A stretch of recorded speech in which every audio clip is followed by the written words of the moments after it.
झारखंड में कब रुकेगा मॉब लिंचिंग? कब तक पप्पू अंसारी, विक्की नायक जैसे बेटे भीड़ का शिकार बनते रहेंगे? गोड्डा में पप्पू अंसारी की मॉब लिंचिंग का दर्द अभी समाज के जहन से उतरा भी नहीं था कि भीड़ की वही बेरहम अमानवीय मानसिकता ने एक और घर का चिराग बुझा दिया। रांची जिले के बुढ़मू थाना क्षेत्र के चाया गांव में जो हुआ वह सिर्फ एक विक्की की मौत नहीं बल्कि इंसानियत, कानून और समाज के विवेक की सामूहिक हार है। 18 साल का विक्की नायक, जिसके हाथों में अभी जिंदगी के सपने होने चाहिए थे, उसे चोरी के शक में भीड़ ने इतनी बेरहमी से पीटा कि उसने रास्ते में ही दम तोड़ दिया। गांव की मिट्टी आज भी उस चीख की गवाह है जो विक्की की मां के गले से निकली जब उन्हें बताया गया कि उनका बेटा अब कभी लौट कर वापस नहीं आएगा। भीड़ ने कानून को हाथ में लेते हुए विक्की को पीट पीट कर मौत के घाट उतार दिया। सवाल यह है कि आखिर इंसान इतना संवेदनहीन कैसे हो गया? यह सिर्फ हत्या नहीं बल्कि इंसानियत की सरेआम हत्या है जो पूरे समाज के लिए शर्मनाक चेतावनी है। जानकारी के मुताबिक शुक्रवार की सुबह विक्की रोज की तरह घर से निकला था। उसे अंदाजा भी नहीं था कि यह उसकी जिंदगी की आखिरी सुबह होगी। गांव में कुछ लोगों को उस पर सिंचाई मशीन चुराने का शक था। बिना किसी पुख्ता सबूत, बिना किसी सूचना दिए ग्रामीणों ने खुद ही जज बनने का फैसला कर लिया।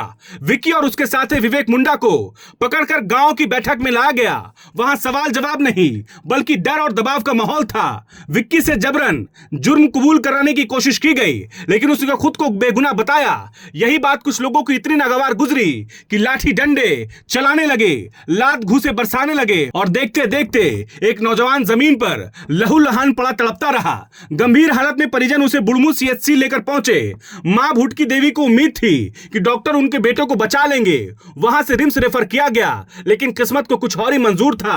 अस्पताल पहुंचने से पहले ही विक्की की सांसें थम गई। जिस बेटे को मां ने पाल पोसकर बड़ा किया था उसे कंधा देने की नौबत आ गई। शायद उन्होंने कभी सपने में भी नहीं सोचा होगा। इस पूरे मामले ने कई सवाल खड़े कर दिए हैं। बताया जा रहा है कि जिनकी मशीन चोरी हुई थी उन्होंने 8 दिन तक थाने में शिकायत नहीं की। अगर शुरुआत में ही पुलिस को सूचना दी जाती तो शायद आज विक्की जिंदा होता।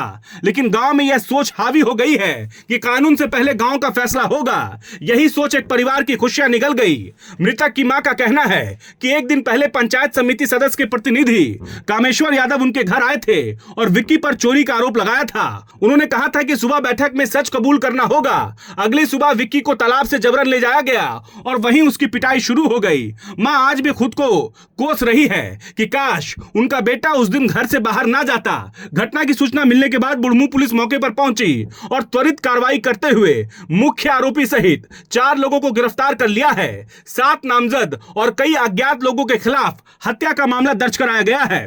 पुलिस का कहना है कि किसी भी हाल में दोषियों को बख्शा नहीं जाएगा और हर पहलू से जांच की जा रही है। लेकिन सवाल यही है कि क्या गिरफ्तारी से उस मां का दर्द कम हो जाएगा जिसने अपना जवान बेटा खो दिया? गांव के लोग भी अब खामोश हैं। कई चेहरे पर पछतावा है तो कई आंखें डर से झुकी हुई है। यह घटना साफ तौर पर दिखाती है कि जब भीड़ कानून अपने हाथों में लेती है तो इंसाफ नहीं सिर्फ तबाही होती है।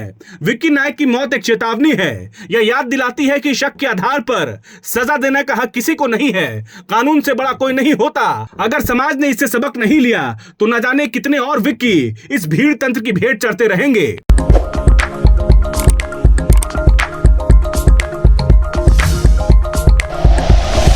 Like and share videos, subscribe करें हमारा चैनल और प्रेस करें बेल आइकॉन। न्यूज़ 11 भारत, सच है तो।